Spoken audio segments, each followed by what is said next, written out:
Ya, sampai hari ini saya pikir saya perlu untuk memberikan nilai minus ya kepada aparat penegak hukum kita. Karena tadi narasinya jangankan aktor intelektual, aktor lapangan pun satu biji pun belum ditangkap hari ini.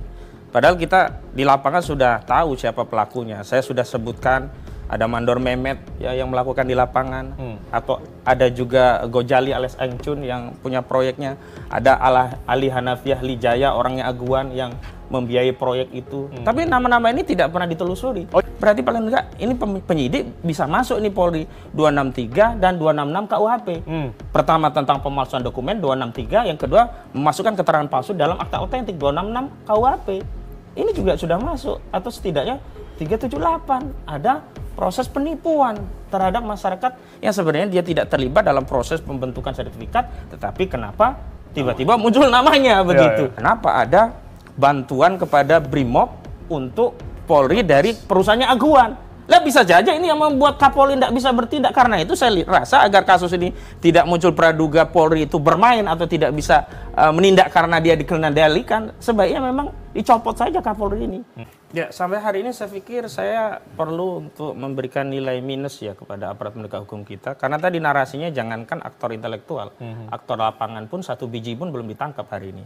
Padahal kita di lapangan sudah tahu siapa pelakunya. Saya sudah sebutkan ada Mandor Mehmet ya yang melakukan di lapangan, atau ada juga Gojali alias Angcun yang punya proyeknya, ada Ali Hanafiah Lijaya orangnya Aguan yang membiayai proyek itu. Tapi nama-nama ini tidak pernah ditelusuri. Oh, jadi beberapa klaster-klaster termasuk juga tingkatan paling bawah mandor itu tadi ya? Iya, mandor. Dan kepala desa juga? Kepala desa yang mengarahkan di lapangan itu sudah pasti. Tapi memang saya membaca ada desain besar untuk menyelamatkan. Baru memilah, memilih dan menetapkan mau mana yang dikorbankan jadi tumbal untuk prestasi penegak hukum, disampaikan pada masyarakat seolah-olah ada proses begitu, dan mana yang mau diselamatkan. Tapi saya masuk kepada proses penegakan hukumnya ya. Nah, kalau kita bicara sertifikat di laut, diterbitkan dan sudah jelas dibatalkan, berarti jelas sertifikat ini ilegal. Dan sertifikat ilegal itu sudah pasti terjadi dua tindakan setidaknya kalau kita tipikor Undang-Undang Nomor 31 Tahun 1999. Pertama, penyalahgunaan wewenang, atau yang kedua perbuatan melawan hukum. Jadi patut juga terjadi penyalahgunaan kewenangan atau perbuatan melawan hukum yang menguntungkan diri sendiri, orang lain atau korporasi yang merugikan keuangan negara. Kerugian keuangan negara di mana? Ya aset negara diperjualbelikan, itu rugi negara. Siapa yang diuntungkan? Yang diuntungkan adalah korporasi yang menikmati SHGB yang sudah diakui oleh Pantai Indah Kapuk, oleh Agung Sedang yang sebelumnya nggak mau dikait-kaitkan mereka. Akhirnya ngaku sekarang, itu milik mereka. Mereka kemudian berdalih, sudah bayar pajak. Loh, bayar pajak ke negara itu tidak menghilangkan unsur pidana terhadap penerbitan sertifikat yang ilegal.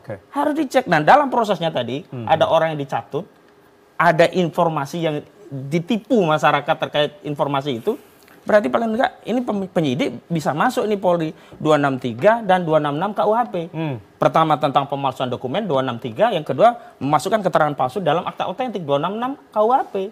Ini juga sudah masuk, atau setidaknya 378 ada proses penipuan terhadap masyarakat yang sebenarnya dia tidak terlibat dalam proses pembentukan sertifikat, tetapi kenapa tiba-tiba muncul namanya begitu. Dan kalau kita mau uruti banyak yang kena. Aparat desa kena, di BPN kena, di BPN dari yang tukang ukur.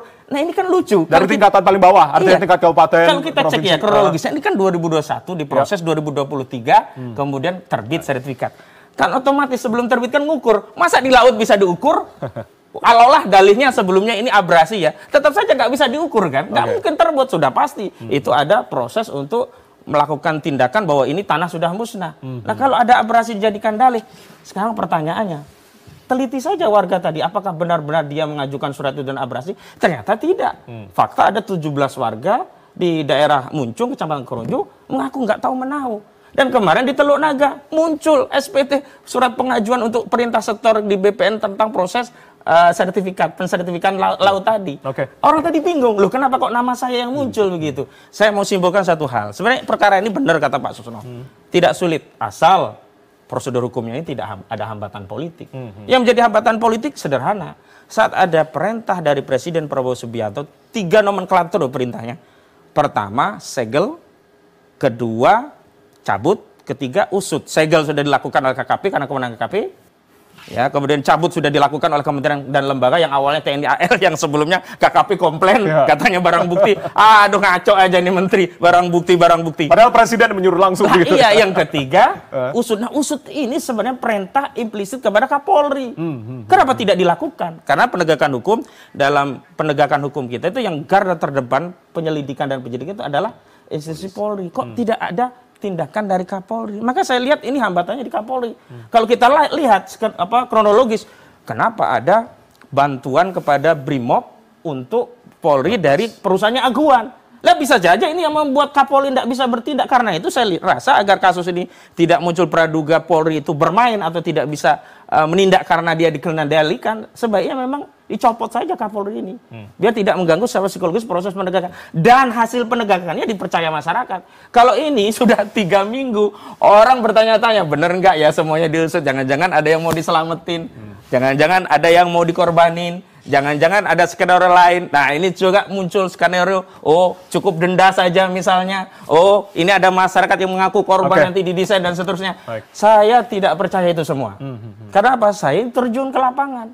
Sebelumnya orang nggak percaya tentang ada pagar laut. Kami gugat 30 Desember 2024, kami gugat di Pengadilan Negeri Jakarta Pusat nomor perkara 754 PDTG 2024 PN JKT PST. Akhirnya terbukti pagar laut ada. Masalah sungai diuruk, nggak percaya semua. Kami buktikan dengan video. Siapa yang mau membantah video itu? Datang saja ke sana. Kalau bisa ambil saja itu tanah-tanah untuk menguruk itu.